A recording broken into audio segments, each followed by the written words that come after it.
రాష్ట్ర ప్రభుత్వం అడిగిన వాటికి కేంద్ర మంత్రి నితిన్ గడ్కరీ సానుకూలంగా స్పందించినట్లుగా చెబుతున్నారు. డీటెయిల్స్ ఏంటి అసలు కంప్లీట్ గా?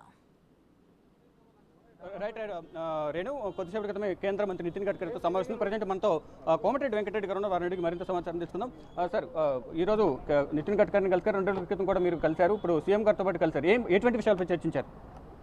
నితిన్ గడ్కరీ గారిని మొన్న కలిసాము.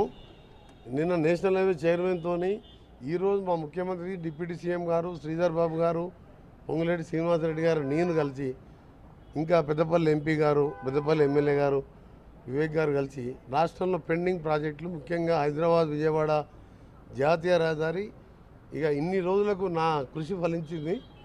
వచ్చే నెలలో టెండర్ పెట్టబోతున్నాం. దాంతోపాటు రీజనల్ రింగ్ రోడ్ సంబంధించి కూడా సదరన్ పార్ట్, నార్థన్ పార్ట్కు ల్యాండ్ ఎక్విజిషన్ అయింది కాబట్టి సదరన్ పార్ట్ కూడా వేరే నెంబర్ అవసరం లేదు, దీన్నే కంటిన్యూ చేస్తూ దాని మీద కూడా సాల్వ్ చేయడం జరిగింది. ఇంకా ఉప్పల్ గట్కేసర్ రోడ్డు కూడా 4 క్లోజర్ చేసి ఆ కాంట్రాక్ట్ చేయలేకపోతుంది కాబట్టి కొత్తగా టెండర్ పిలిచి 1.5 ఇయర్లో పూర్తి చేయాలని, హైదరాబాద్ మన్నెగూడ రోడ్డు కానీ, ఫారెస్ట్ ప్రాబ్లమ్స్ కానీ, ఇంకా చిన్న చిన్న ఇష్యూస్ మీద కేంద్రం డెలిగేషన్ హైదరాబాద్కి వస్తున్నది. ముఖ్యమంత్రి గారి సమక్షంలో అన్నీ కూడా పూర్తి చేస్తాం. గత లాస్ట్ టీఆర్ఎస్ గవర్నమెంట్ 10 ఏళ్ళుగా పట్టించుకోపోగా కేంద్రంకి వెళ్ళి ఎన్నో రాష్ట్రాలకు లక్షల కోట్ల నేషనల్ హైవే నిధులు వచ్చి రోడ్లన్నీ బాగు చేసుకుంటే ప్రజల ప్రాణాలు కాపాడే వాళ్ళతో, కానీ పోయిన ప్రభుత్వానికి ఏమీ లేదు. ఎంతసేపు ఘర్షణలాగా పెట్టుకున్నాడు, యాక్షన్ చేసుకొని ఇన్ని ప్రాజెక్టులు పెండింగ్ ఉంటే ఇలా 5 మినిస్టర్లు సీఎం గారిని కలిసి, గడ్కరీ గారి సంగతి మీకు తెలుసు, పాజిటివ్ మనిషి ఆయన, పార్టీలకు అతీతంగా సమయం ఇచ్చి నేరుగా పార్లమెంట్ వచ్చి లంచ్ చేయకుండా మాతో 2 గంటలు చర్చించి అన్ని సాల్వ్ చేసాం. వారికి రాష్ట్ర ప్రభుత్వం తరఫున R&B శాఖ నా తరఫున మా ప్రజల తరఫున కృతజ్ఞతలు. విజయవాడ హైదరాబాద్ హైవే పైన దాదాపు రోజుకు 60,000కు పైగా వాహనాలు రన్నింగ్ ఉంది. దానికి సంబంధించి ప్రధానంగా యాక్సిడెంట్ కూడా ఎక్కువ జరుగుతున్నాయి. నేను చెప్పాను 40,000 తప్పు చెప్తున్నా, 60,000 పైన వస్తున్నానంటే ఆయన అన్నాడు 6 లేన్ కానీ 8 లేన్ చేసినా తక్కువనే, కాకపోతే 6 లేన్కి ల్యాండ్ ఎక్విజిషన్ కంప్లీట్ అయింది కాబట్టి 6 లేన్కి ల్యాండ్ అయింది తక్కువ లేని కాబట్టి ఫస్ట్ 6 లేన్ చేద్దాం. దానికి ప్యారలల్ ఇంకొక గ్రీన్ ఫీల్డ్ హైవే కూడా DPR జరుగుతుంది ఒక 7-8 వేల కోట్లతోని.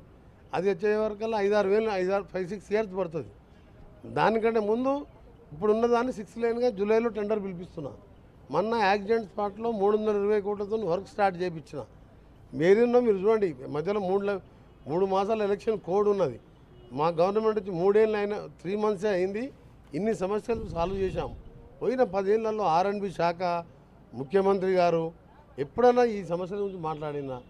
అందుకని తెలంగాణ ప్రజలందరికీ చెప్తున్నాం, తెలంగాణ రాష్ట్రాన్ని కేంద్రంతో నిధులు తీసుకొచ్చి రీజనల్ రింగ్ రోడ్ అంటే గతంలో ORR నిర్మించిన కాంగ్రెస్ పార్టీ హైదరాబాద్ని ఎట్లా డెవలప్ చేసిందో, ఇన్వెస్ట్మెంట్స్కు, ఇన్ఫ్రాస్ట్రక్చర్ కంపెనీస్కు, హౌసింగ్ అపార్ట్మెంట్ కన్స్ట్రక్షన్లో కానీ ఈ రీజనల్ రింగ్ రోడ్తోని హైదరాబాదే గేమ్ చేంజర్గా మారిపోతుంది, సూపర్ గేమ్ చేంజర్గా. ప్రపంచ పటంలో హైదరాబాద్ ఇన్వెస్ట్మెంట్కు హబ్గా చేయడానికి ఈ రీజనల్ రింగ్ రోడ్డు తోడ్పడుతుంది. దానికి సంబంధించి ఇవాళ ఫైనల్ డిసిషన్గా వచ్చే వారం 10 రోజుల్లో ట్రైపార్టీ అగ్రిమెంట్ చేసుకొని వర్క్ స్టార్ట్ చేయబోతున్నాం. సంబంధించి వివాదం కొనసాగుతుంది, టోల్ గేట్ దాని గురించి చర్చించారా? అన్ని పరిష్కారాలు అయిపోయినాయి. వచ్చే నెలలో టెండర్ పిలుస్తున్నాం.